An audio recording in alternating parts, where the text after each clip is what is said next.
ভাই, ইন্নাল্লাহা ওয়া মালাইকাতাহু ইসাল্লুনা আলান নবী ইয়া আইয়ুহাল্লাযিনা আমানু সাল্লু আলাইহি ওয়া সাল্লিমু তাসলিমা। এই আয়াত কেন নাযিল করলেন আল্লাহ সুবহানাহু ওয়া তাআলা?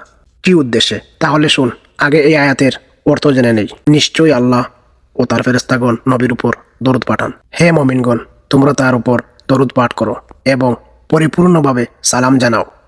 এই আয়াতটি মদিনায় নাজিল হয়েছিল। তাফসীর অনুযায়ী হাদিসে কিছু মুনাফিক ইহুদি রাসূলুল্লাহ সাল্লাল্লাহু আলাইহি ওয়াসাল্লামকে খুব কষ্ট দিত এবং অসম্মান করত। আল্লাহ তাআলা তার জবাবে ঘোষণা করে দিলেন, নবী এমন মর্যাদাপন্ন যে আল্লাহ নিজে এবং তার ফেরেশতারা নবীর উপর দরুদ পাঠ করেন। এর মাধ্যমে তিনটি বিষয় স্পষ্ট: রাসূল সাল্লাল্লাহু আলাইহি ওয়াসাল্লামের সর্বোচ্চ মর্যাদা, তার সম্মান রক্ষা করা ফরজ, উম্মতের উপর দরুদ ও সালাম পাঠ করা আল্লাহর নির্দেশ। সূরাটি নাজিল হয়েছিল হিজরতের পরে মদিনায় ৫ম হিজরির পর। এই আয়াতের ফজিলত সমূহ কি? হাদিস থেকে। এই আয়াতের ফজিলত: যে ব্যক্তি আমার উপর একবার দরুদ পাঠ করে, আল্লাহ সুবহানাহু ওয়া তাআলা তার উপর ১০ বার রহমত পাঠান। সহিহ মুসলিমের হাদিস। দরুদ কি গুনাহ মাফ করে, মর্যাদা বৃদ্ধি করে? অবশ্যই।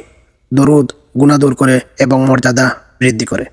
আচ্ছা ভাই, দোয়া কবুলের শক্তিশালী মাধ্যম কি? দোয়া কবুলের শক্তিশালী মাধ্যম যেমন আমাদের সাহাবা ও উলামায়ে কেরামরা বলেন, দোয়ার শুরু ও শেষ দরুদ পাঠ করলে দোয়া আল্লাহ তাআলা ফিরিয়ে দেন না। কিয়ামতের দিন নবী করিম সাল্লাল্লাহু আলাইহি ওয়াসাল্লামের সবচেয়ে নিকটবর্তী কারা হবে?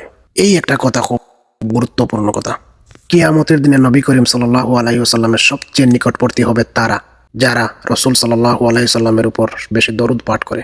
রাসূল সাল্লাল্লাহু আলাইহি ওয়াসাল্লামের নাম শুনে যে দরুদ পড়ে না, সে কি? হ্যাঁ, রাসূলুল্লাহ সাল্লাল্লাহু আলাইহি ওয়াসাল্লাম বলছেন, সে ব্যক্তি কৃপণ যার সামনে আমার নাম উচ্চারণ করা হলো অথচ সে দরুদ পাঠ করলো না। তিরমিজি হাদিসের সহিহ হাদিস। তাই এই আয়াত নাজিল হওয়ার উদ্দেশ্য হলো নবী করিম সাল্লাল্লাহু আলাইহি ওয়াসাল্লামের মর্যাদা ঘোষণা করা, উম্মতের উপর দরুদ সালাম ফরজ করা। তো বন্ধুরা, ভিডিওটা যদি একটু ভালো লাগে, মনে করো কিছু একটা শিখছো বা জানছো, প্লিজ ভিডিওটা বন্ধুত্বের খাতিরে একটু শেয়ার করে দিবেন।